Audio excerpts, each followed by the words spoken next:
रात के 12 बजे थे। गांव के बाहर पुराने महल के पास से गुजरने की हिम्मत किसी में भी नहीं थी। महल के आसपास घना जंगल था और कहा जाता था कि वहां कुछ असामान्य होता था। कहानी शुरू होती है रमेश से, जो गांव का एक साहसी युवक था। उसे भूत प्रेत की कहानियों में विश्वास नहीं था। उसके दोस्तों ने उसे चुनौती दी कि वो एक रात उस महल में गुजारे। रमेश ने हंसते हुए चुनौती स्वीकार कर ली।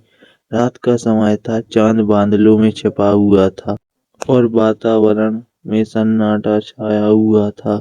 रमेश अपने हाथों में टॉर्च और एक लोहे की छड़ी लेकर महल की ओर बढ़ा। जैसे ही वो महल के पास पहुंचा, उसे लगा जैसे कोई उसे देख रहा हो, पर उसने इसे अनदेखा कर दिया और आगे बढ़ गया।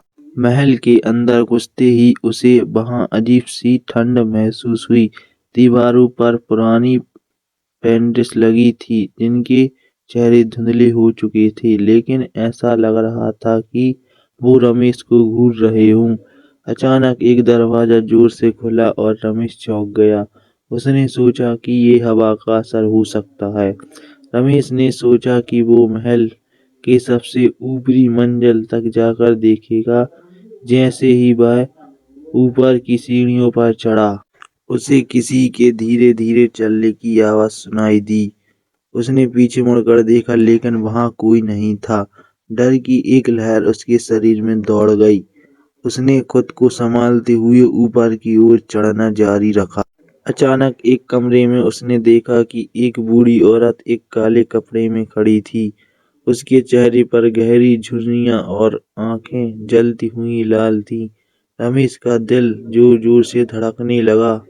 वो पीछे हटने लगा, लेकिन उसके पैर जैसे जड़ हो गए थे। बूढ़ी औरत धीरे धीरे उसकी ओर बढ़ने लगी और उसकी आंखों में रमेश की ओर घूरने का भयानक गुस्सा था।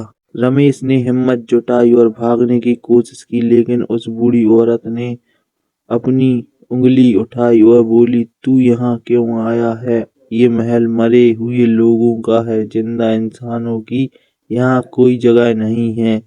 उसकी आवाज इतनी डरावनी थी कि रमेश का गला सूख गया। रमेश ने भागने की कोशिश की, लेकिन दरवाजे खुद ब खुद बंद हो गए। चारों ओर से अजीब अजीब सी परछाइयां उस पर हंसने लगीं। जैसे ही वो चीखना चाहता, उसके गले से कोई आवाज नहीं निकली।